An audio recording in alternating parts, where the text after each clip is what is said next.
Hello there, guys, and welcome to Daily Updates. The fight between Jacob Zuma and Ramaphosa is a very serious one. We know about that private prosecution, which the only choice that Zuma has to make is to go to the Supreme Court of Appeal. But while he's waiting for that, there is a new application that is brought out by the Zuma Foundation and Jacob Zuma himself, where he's saying that the appointment of the current Chief Justice Raymond Zondo should be declared unconstitutional.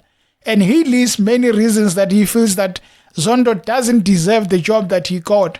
So he's saying that on the 26th of September, Ramaphosa filed motion to oppose application by Jacob Zuma and his foundation.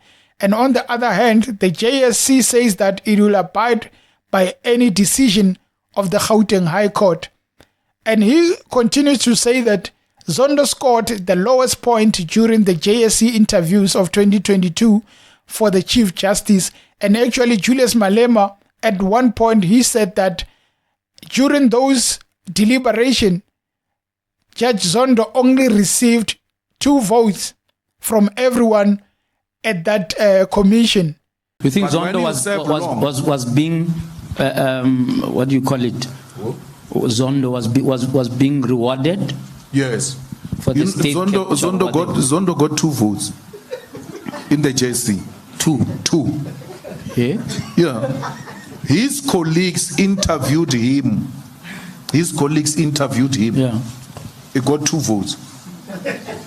Hey, okay. So those are part of the reason where the foundation is saying that how can someone with just 2 votes get recommended for that job? There must be something here. And we know that, well, as much as there can be recommendations, the president has a duty or has the powers to decide whatever he wants. He can decide on someone who is never even given a nod or any vote. He can do that. So they continue to say that Ramaphosa ignored the JSC recommendations. That's why I'm saying that it doesn't matter whether they have the recommendations, but according to the law, Ramaphosa has the powers to appoint whoever he wants. And continuing, they say that Ramaphosa rewarded Zondo for absolving him in Bosasa and the CR17 scandals.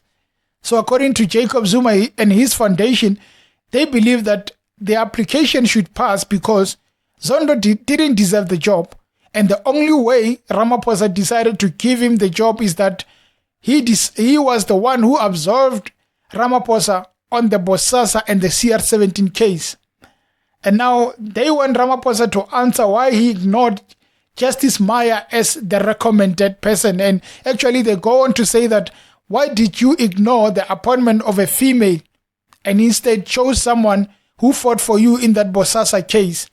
And when you look at it, this fight between Judge Zondo, Jacob Zuma, Ramaphosa, it is not one that is just imagined now. I remember during the interviews, the JSC interviews, Julius Malema even mentioned the fact that, Judge Zondo, we can't trust you because at some point you had a lot of meetings with Jacob Zuma. So for someone who wants the job, we cannot even trust you that you are not going to have relationships with president, with politicians. And actually, they continued further saying that your relationship with Ramaphosa is a very, very concerning one because we can't even trust you as a Chief Justice of the country. That is why Jacob Zuma now is deciding that he needs to make sure that that is declared unconstitutional. Can he win that? I doubt. I doubt that he can win that. We know people have been saying that the courts are under Ramaphosa and whatnot, but regardless of whether the courts are under him, this one is a very difficult one to win.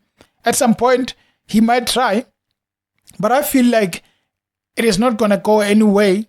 It can be because of the powers of Ramaphosa, or it can be because the court has just not any feeling that this case is worth challenging.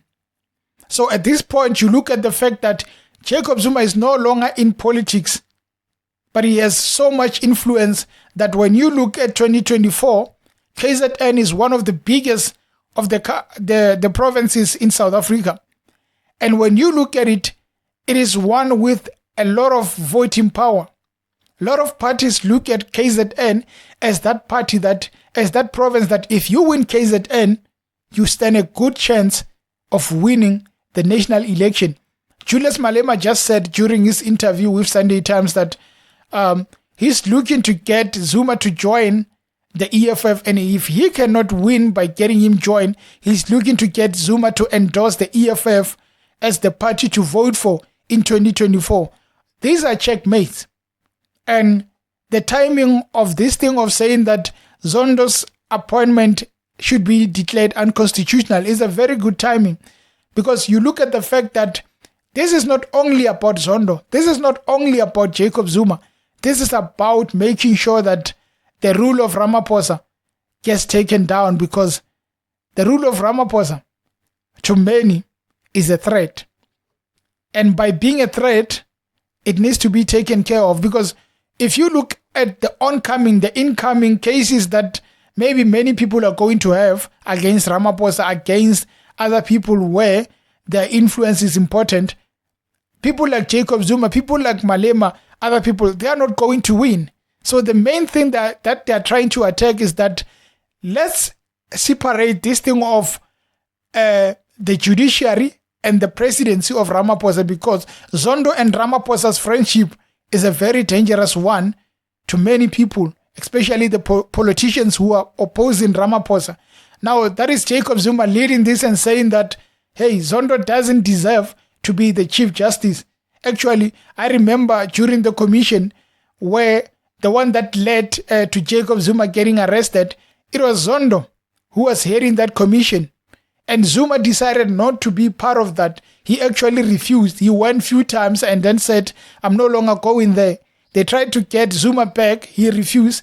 That's when those legal problems started for Zuma.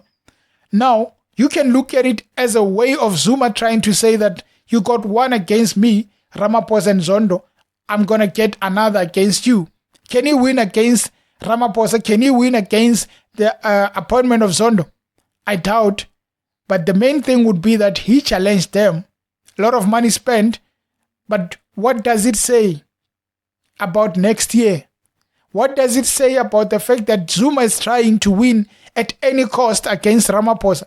It can tell us that maybe next year, Zuma is not going to support the presidency of Ramaphosa, which is the presidency that is under the ANC. So meaning Zuma might not support the ANC, the party that he grew up in.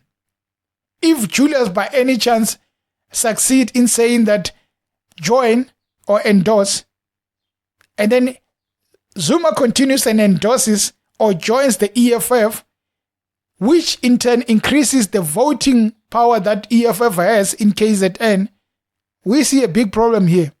Because if you get a lot of KZN votes, there's going to be a lot of problems. Zuma has all the powers, has all the support, most of the support in KZN. Malema goes and gets Zuma. Malema goes and rallies behind the king. You get a lot of votes from KZN. The rest is history. Now we look at whether the former president of South Africa is going to succeed at his application or not. But at the end of the day, whatever that is going to come out of it, people are going to talk about it for many years. Anyway, guys, thank you for tuning in, and please subscribe to the channel. Until next time, cheers.